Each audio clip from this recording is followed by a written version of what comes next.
Windows 11 is slop. However, that wasn't always the case. We've all seen the glory days of the OS, and now it just seems like something you're forced to use as there's no other alternatives that are actually good. But the question is, how on earth did we get here? How has Windows become such a disaster that it would warrant calling it slop? Let's go back in time first.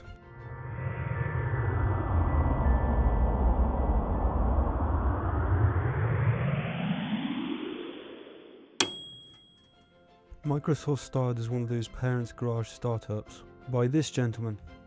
Garage being code word for shrine, startup being code word for human sacrifice, and parents being code word for Baal. But getting off track already. I think we'll skip over the starting phase of Microsoft and we'll go straight to when they announced their first OS. This was released in 1985 and was called Windows 1.0. Going further down the timeline, we have another notable release, which was Windows 95. A trash can, recycle bin, and folders, and applications that can be dragged to the desktop. And look at this long file names. We had 98 straight after that, which was then preceded by the legendary Windows XP. Perfect. Everything, down to the last minute detail. Like most times that they release an OS, it initially wasn't received too well. However, it was later on known to be one of the best operating systems that they've ever released. Loads of devices still use it to this day. You may sometimes see a till register or something that's bugged out, and you can see that behind all that is Windows XP. With this OS having such a strong life cycle, it was quite hard to see how they would actually be able to improve on this. And a few years later, we had Vista in 2007.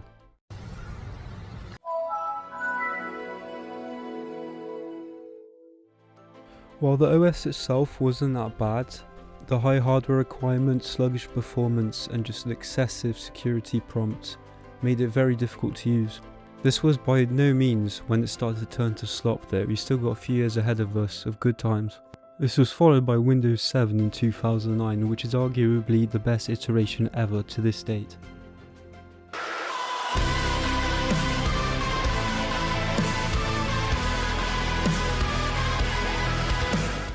This OS was literally so good that I was using it all up until the point where the support ran out for it in 2018. Like all good times though, it has to come to an end, so I was forced to upgrade. Upgrade in quotation marks, of course. Mr. White, the PC is telling me I have to update. Jesse, are you out of your mind? Do not update the laptop. Windows 8 sucks. But Mr. White, it won't let me turn it off without updating. Then leave it on, Jesse, forever. Okay, fine, Mr. White. I guess I'll just click restart. Jesse, no!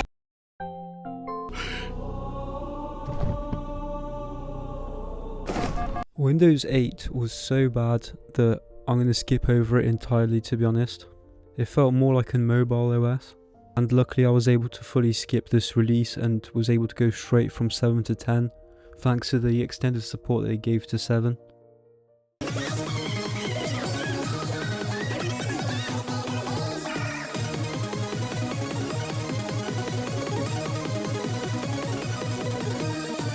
Now this OS is where the Enslopification started to become visible. It wasn't fully obvious at first, however I think it's pretty obvious that it was a stepping stone into what we have now.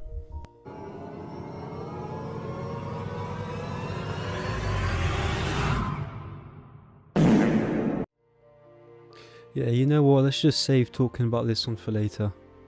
Now that we've gone through the whole timeline so far, we'll start to investigate how this Enslopification actually occurred, what happened and at what point. To fully understand this Enslopification, we'll actually have to understand what the word slop means. I'll play my explanation, which I made for my video about the Enslopification of Counter-Strike, as I still think the explanation is relevant for this one. Enslopification is derived from the word slop. Slop being my favourite word of the year in my opinion. So to put this word into perspective, let me give you a little example. You've just finished a grueling 16-hour shift at the coal mine. Your hands are aching and your back is absolutely killing you. Ow! It was a tough day, but it's finally over. Your stomach starts to grumble. you're hungry. So you go to the cafeteria to pick up your rations. The lady at the counter gives you a cold stare as she pours a ladleful of liquid inside the bowl. The liquid is uninspired, made with zero passion, and just made to get you full. It's made a distinct slop noise as it hits your bowl. And then you finally decide to look down into your bowl and oh my god. Oh, we're getting a call. Hello?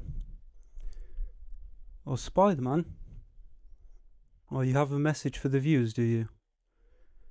Okay.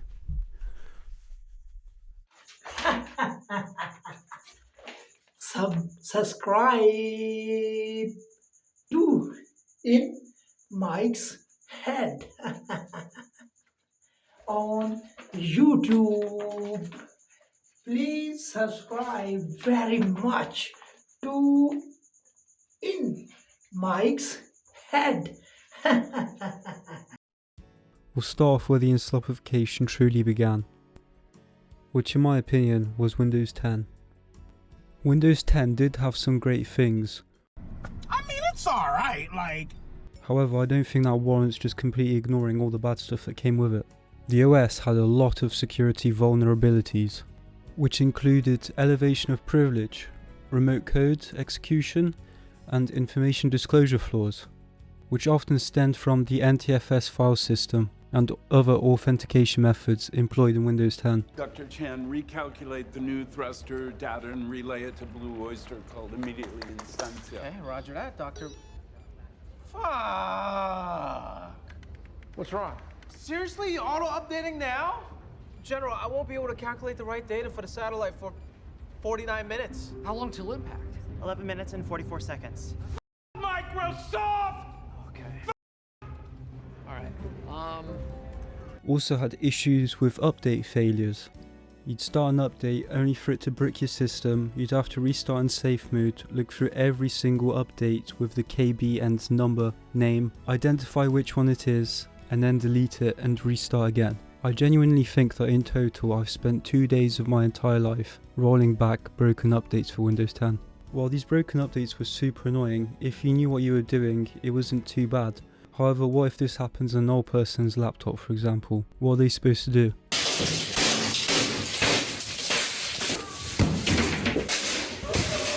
We had slow performance doing simple tasks, and startup was also slower as well. Windows updates made the Windows download bigger and bigger and bigger, engrossing more and more of your hard drive space. Not to mention all of the other bloat that they started to tack on with Windows 10. For example, the forced Xbox gaming app. At this point as well, Microsoft really started forcing Microsoft accounts down your throat. You had to have one for literally everything. Forced OneDrive as well, you turn that off, you still have files saving there randomly. All of this forced bloatware, needing to have accounts for everything, I think this was the start of the Enslopification of Windows. So you can really see that Windows 10 was the start of this whole fiasco. The true stepping stone to this Enslopification. But the OS overall was very solid, so people didn't really see it as a negative thing. As long as the base of the OS works as intended, then what's the big deal? You can just turn all that stuff off anyway. Like with anything though, you give them a finger of leeway and they end up taking your whole arm. Which resulted in a follow-up OS, the one we're at now, Windows 11.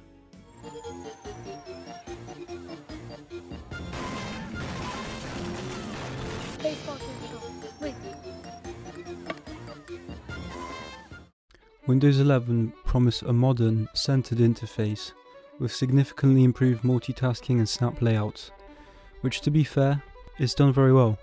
Offered better performance efficiency, Windows 10 was known to be sluggish in loads of aspects, so Windows 11 was supposed to brush over and improve everything. It was also supposed to fix all of those security issues that we had on Windows 10, which for the most part, I think we can say it has achieved that. It promised to improve the File Explorer, the integrated Android app support, and improved gaming. All of these extras on top of the OS is where I believe we start seeing issues with Windows 11. They changed a lot of stuff and they also added a lot of stuff, but I think some of it is to its own detriment. So we've just touched base on what they promised with this new release. However, let's see what the actual reality is like. there still seems to be a lot of cases of update failures. I have not actually personally myself come across this issue in Windows 11 so far. Oh god, I should not have said that, should I? Now I'm going to get hit with a failure tomorrow likely, but Microsoft says that insufficient disk space, corrupted update files in the system cache, faulty drivers, or interference from third-party antivirus software is the cause for these update failures. People have also been reporting that they're having an issue with Windows 11 randomly restarting itself, which, as you can imagine, if you're halfway through working on something and haven't saved and this happens, you'd of course be throwing your computer out the window. Performance-wise, on paper, Windows 11 has improved a lot since 10. However, the results wildly vary when it comes to high-end PCs. I've never really noticed this issue until recently when I started doing more productivity stuff on my computer, and the amount of times I've had File Explorer crash on me or freeze up completely, I don't have enough limbs on my hands to be able to count. People have also been reporting random crashes and resets. Time to get on the internet.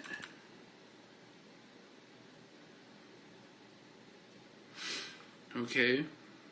While Windows 11 was supposed to improve the UI experience, there are loads of aspects about UI and UX which are very hostile for a user. There's loads of inconsistencies in how each app is laid out. All of the programs are supposed to be uniform and universal and follow the same scheme for the menus and UIs. However, all of these vary vastly and make the user experience not very comfortable. Look at the drop down. All I've done is I've opened up Explorer, I've clicked this PC, and I've gone to the 3 dots. These are the options. When I came into Windows 11, I was like, how do I map a network drive? Let me show you what happens. I'm going to go somewhere else, come back, 3 dots. Where was this? What is this? It changes sometimes, randomly. The start bar and taskbar, everything around that, clutter everywhere. You'd set up your own specific preferences and settings that you want for the apps and Windows 11, just to find after a restart that everything is reset back to 0. You're forced to sign in with an account to literally everything, and you go back on the app that you signed into just to find that you've been logged out.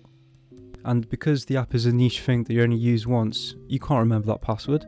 The worst part is the bloat. There is extra apps and sign-ins for literally everything. OneDrive is completely forced down your throat and there's nothing you can do about it. They have AI tools everywhere for everything, including Paint, Notepad, and there is seemingly no way to turn all this off or get around it unless you have some technical knowledge. And this brings us to the worst aspect. Ask me anything at all. Where is that document I just saved? Okay, anything but that. You want me to summarize that? It's a blank document. Okay, so you want me to summarize it or what? Copilot is Microsoft's new AI companion which was supposed to replace Cortana, and its use is forced on you in every aspect. Microsoft also forces laptop makers that have Windows 11 installed have a specific key on the keyboard dedicated for this companion. It's forcefully integrated into every single Microsoft application, including Word and other 365 apps. Some of the use cases for this are actually pretty useful, but it's the fact that you don't get a choice in deciding whether you want to use it or not. Tell it to go away and it will crawl back. The reason for this is that they've invested so much money into it that they have to force it upon you. They're in too deep to admit failure. Their main target audience for this was specifically business, however you can still feel its effects as a normal user. Now there is a reason behind all of these bad design choices when it comes to Windows 11, and you won't believe me when I tell you why. God have mercy upon us. Windows 11 was developed using a process called vibe coding. It's essentially an AI-assisted workflow where developers describe the general vibe they want in natural language, and then they let tools like GitHub Copilot generate large chunks of code. They were bragging that 30% of Microsoft's code was written by this, and for Windows 11 this meant rushing features, updates and AI integrations like Copilot for a process that prioritized speed and iteration over deep human insight and rigorous testing, and the result, a buggy, inconsistent operating system that's plagued with crashes, regressions, broken patches and half-baked changes that feel slapped together rather than engineered. And this has turned what could have been a polished OS into unreliable slop.